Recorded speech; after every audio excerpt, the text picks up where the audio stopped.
Okay, guys. So, adaboost is what I will try to explain. So, before jumping on to the main algorithm, I'll actually go through just two, three things.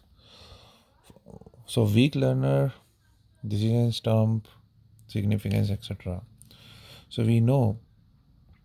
Um, uh, okay. So, let's say there is data something like this, in which we have to predict an IQ, and based on age, gender, there can be many other columns. It's just a small part of it. Now, obviously, we know when there is a column given, some most of the times it plays an important role in predicting. Now, age can play a more important role than gender. Sometimes, in some cases, there can be another column here which says the medium of a school you went through. Then in some places there will be the places you come from. I mean, it's a village or something. So there can be various factors. Now, if I try to predict IQ just on basis of just one column, let's say just age or just gender, I know for 100% that it would rarely give me 100% accurate result, because I know that if I took just age or just gender, I'll there will be at least two to three data points, or some data points which I would actually predict, let's say yes, and it would be no. For example, in this case here, if I simply say if the gender is male, IQ is no, and if the gender is female, IQ is yes. In that case, with male also I get a yes and no, and female I get a yes and no. So if I create a decision tree here just for this one, gender. So gender, with if gender is male and if gender is female, I get if say if gender is male, the IQ should be, let's say, no. If gender is female, the IQ, let's say, should be yes. Here also I get one yes and one no, and here also I get one yes and one no. So that's not a pure split. So in this, so we know that it has done some incorrect classifications in this case. So the any model which just take one dimension of the data is, and tries to predict the result just on basis of one dimension, that is basically a weak learner, because we know that would never be sufficient to do 100% prediction. It comes with a I won't say defect, but it is weak inherently. So weak learner is any model which doesn't have sufficient dimensions to predict the final target variables.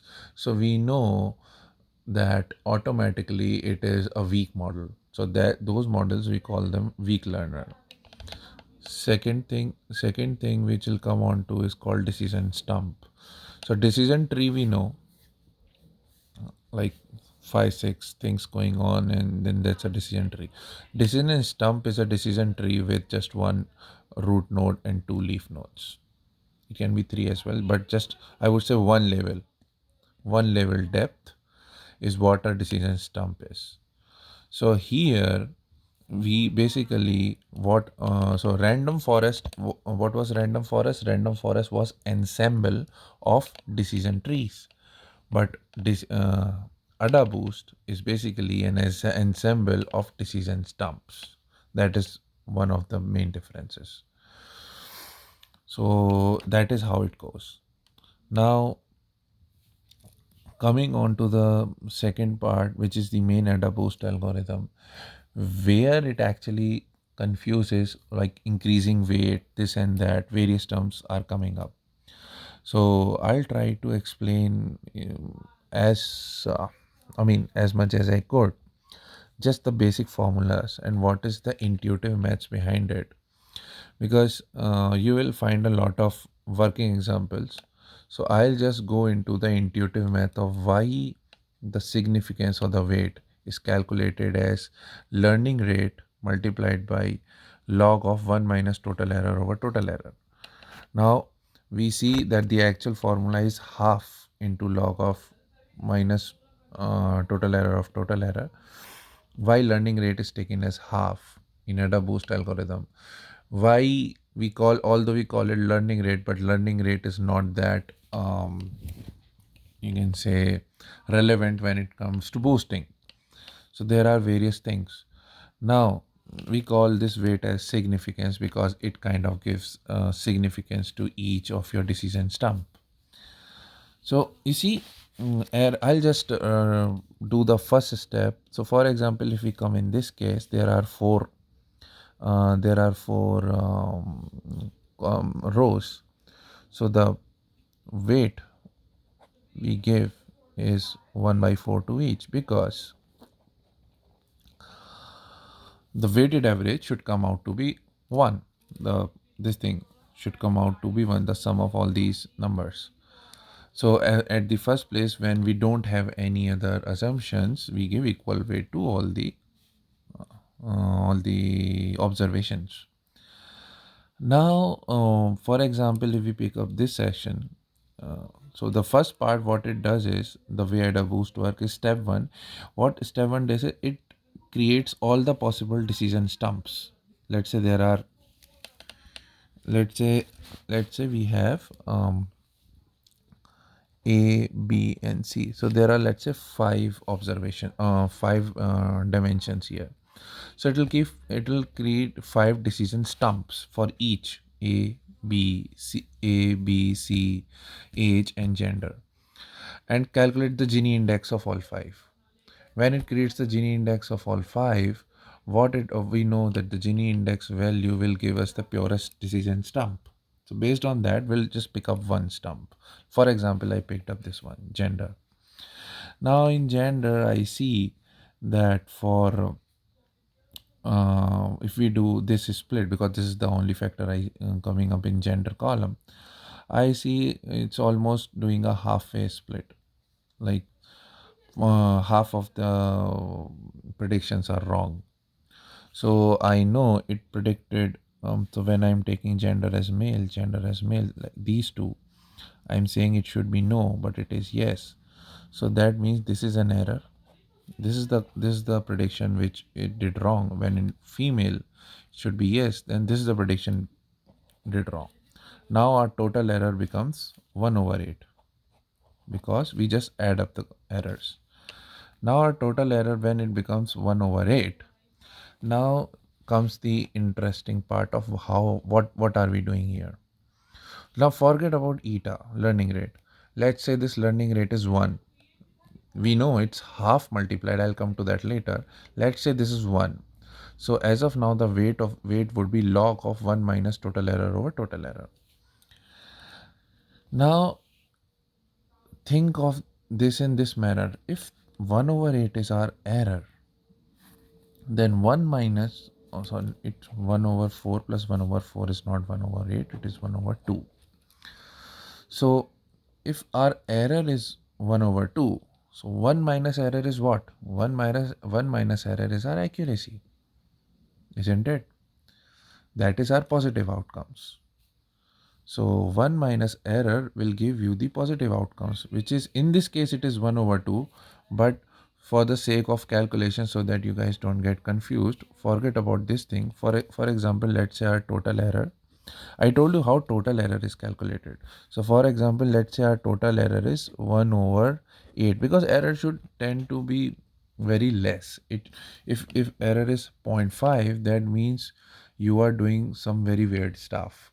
Your model is of 0. I mean, it is, the accuracy is 0 almost, because your model is giving just random results. Half of the predictions are right, half are wrong. It should have a tilt. Either you do more wrong predictions or you do more right predictions. If it does more right predictions, well and good. If it does more wrong predictions, doesn't that mean that it is a opposite predictor? It is predicting basically the opposite rule of it. So we simply invert the results. If it is doing a wrong predictions, I mean opposite predictions, in place of, for example, out of 10 observations, if it is giving a wrong predictions or opposite predictions for 8 of those, so all we do is that it's a good predictor for opposite conditions. So the are so either the error either the predictor is a good predictor, or a predictor is a bad predictor, or a predictor is a random predictor. Good predictor will have errors like zero point 0.1, bad predictor will have error like zero point 0.9, and random predictor will have error at zero point 0.5 exact. Good predictor is a good predictor because we know it is giving good result for most of our cases. Bad predictor zero point 0.9, which means that if we simply invert the results which is coming from this predictor, so it is the accuracy of this predictor is zero point 0.1 for opposite condition, which again is a good predictor for a different condition, which is just opposite of it. So it is equally beneficial to us. It's this random predictor which doesn't work for us. Random predictor zero point 0.5 means it can be right or wrong, I don't know. So coming back to the point, for example, let's say our total error is 1 over 8. So that means, so if our total error is 1, so for example, if I do this, so total error is 1 over 4. So I am just keeping it relevant to example so that it is easier. So total error is 1 over 4. That means out of 4 observation, our predictor predicted one wrong value. So 1 minus total error is 3 over 4. So 3 over 4 over total error, which is 1 over 4. It gives 3 over 1. What is this? Isn't this, remember, isn't this your odds? Number of right predictions over number of wrong predictions. 3 is to 1. So log of odds is a log odd. So it's a log odd function. It's just, I mean, if you reverse engineer this, it's a log odd function, log of odds. And we know the speciality of log odd function. The speciality of log odd function is that the speciality of log odd function, where this is log odd and this is your probability or total error in this case. So log odd probability, and this will be, and this is 0 and this is 1, because probability and error both will never go beyond 1. This is how the function will show. I mean, this point should come here in the middle. So this is basically when the value is 0.5, the final is 0, right? So that's how your weight is. Your weight is nothing but a log odd function, right? Now coming on to significance. Significance is, I mean, not significance, the new weight. So what we do in new weight, we simply multiply the older weight with e to the power of significance. Now again, it's some intuitive maths here. So we know e to the power log of any value a to the base e is basically a. This is a logarithmic formula. So e to the power log of 1 minus total error over total error. I'll repeat again. I am assuming learning rate to be 1, which in actual formula is half as of now, so that I'll give you some intuition around the maths of it. So e to the power log of 1 minus total error over total error. It's nothing but 1 minus total error of the total error is the answer. This is your e to the power of significance, right? E to the power significance is nothing but 1 minus, which is nothing but odds. 3 is to 1. Now when you multiply a weight with the odds, in which positive odds are on the numerator and negative odds are on the denominator, and earlier weight what it had was a weight, so when you multiply anything with positive odds which are better than the negative odds, it will always increase it because this number is greater than 1, right? It will always increase. So weight into positive odds, which is nothing but a number greater than 1, because positive odds is total number of right outcomes over total number of wrong outcomes. So we are increasing that weight by a factor of positive odds. Similarly, for for the observations which are wrong, which are right, we tend to decrease their significance by multiplying e into minus e raised to the power minus significance. Now this is again interesting. You so here it is.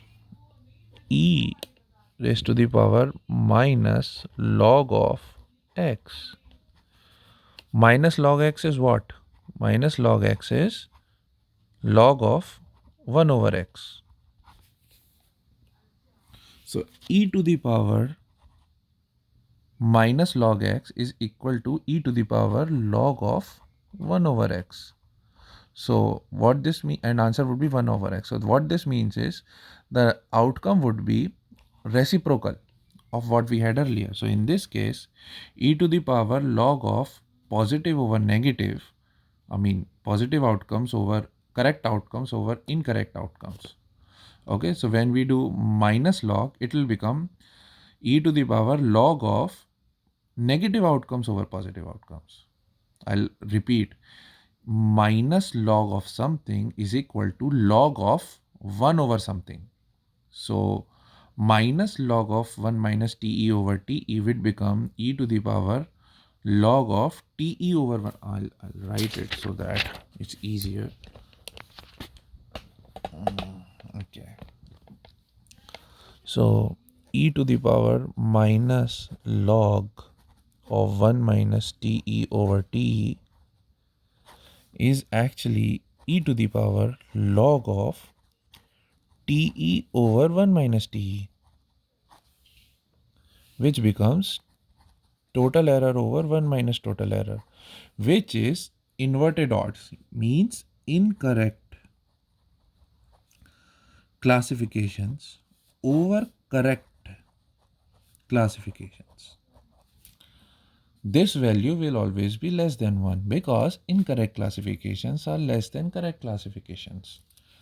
So, since this value is less than 1, so the new weight when multiplied with something which is less than 1 will be a lesser value. So new weight would be a lesser value for those equations for those predictions which were actually correctly predicted. So their weight were decreased. Hence the weight of those predictions was decreased. So the new weight, so I'll write it again. So for correct and for incorrect, for correct, the new weight will be less than old weight. And for incorrect, the new weight would always be greater than old weight. Right?